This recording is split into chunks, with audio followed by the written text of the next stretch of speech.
Assalamualaikum warahmatullahi wabarakatuh. Sahabatku dimanapun berada, semoga selalu sehat walafiat dan dimudahkan urusannya, amin ya rabbal alamin. Sahabat-sahabatku, ini berbagi atau sharing kalau kita punya tanaman ini banyak yang mengabaikan sangat manfaat dari kandungan abu bakaran dari rumput atau dari dedaunan. Itu bisa menyuburkan segala tanaman, sahabat-sahabatku. Lah, tanaman saya yaitu kembang kol ini juga saya kasih abu bakaran dari rumput, sahabat-sahabatku. Itu kalau kita nggak punya abu agak banyak, bisa dicampurkan dari pupuk kimia atau pupuk toko, sahabat-sahabatku. Jadi tanaman itu bisa tumbuh dengan subur dan hijau royo-royo.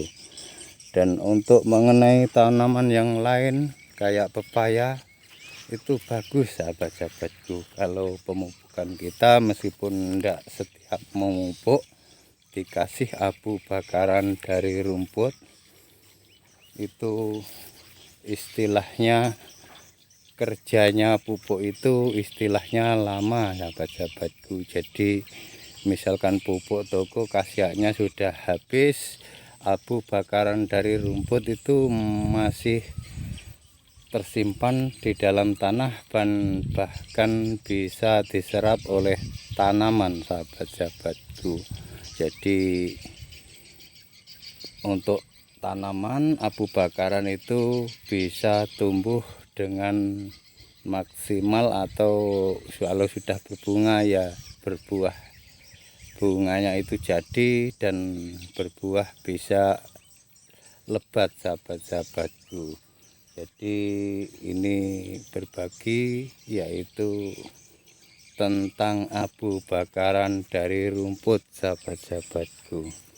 Dan ini saya menanam tomat, sahabat-sahabatku. Lah, tomat ini tanpa mulsa ya alhamdulillah bisa tumbuh dengan baik, sahabat-sahabatku. Jadi pemupukan tomat ini saya pakai abu bakaran dari rumput. Itu kalau kita pemupukan hampir setiap pemupukan, sahabat-sahabatku, jadi saya tambahi abu bakaran dari rumput. Jadi istilahnya khasiat abu bakaran dari rumput itu bagus untuk tomat karena khasiatnya itu nggak ngegas atau nggak nggertak, sahabat-sahabatku. Kalau tomat ini digertak oleh pupuk, jadinya itu bisa kayak kalau orang Jawa bilang itu mengkeret, sahabat-sahabatku. Jadi kaget.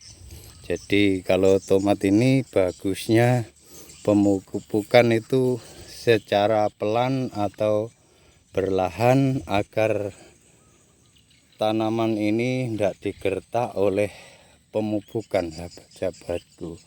Karena kalau digertak oleh pupuk apalagi yang nitrogennya tinggi itu malah tidak bagus, malah itu kayak diam.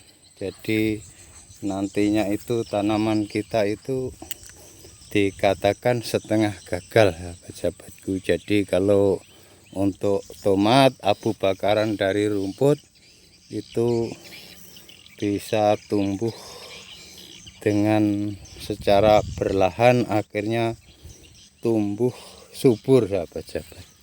Lah, ini tomat ini umur 29 hari, sahabat-sahabatku. Jadi ini sudah mulai berbunga, bahkan sudah ada yang jadi buah, sahabat-sahabatku.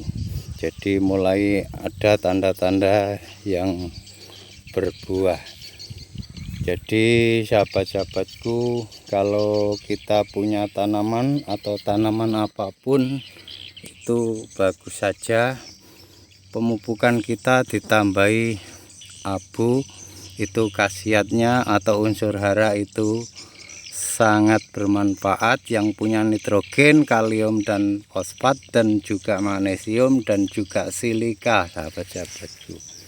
Jadi biasanya banyak orang yang ngabaikan masalah abu bakaran, sahabat-sahabatku. Jadi kalau kita punya abu bisa dimanfaat untuk segala macam tanaman, sahabat-sahabatku.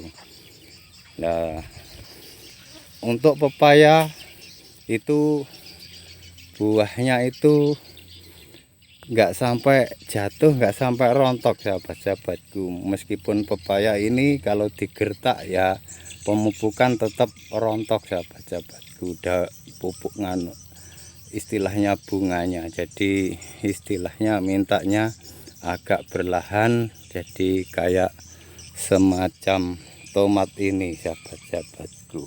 Nah, untuk yang bisa agak digertak itu malah kembang kol ini, sahabat-sahabatku.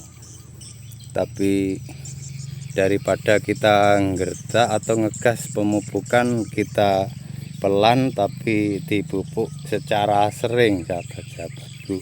Jadi tanaman itu bisa tumbuh dengan secara berlahan dan membuahkan hasil yang bisa maksimal.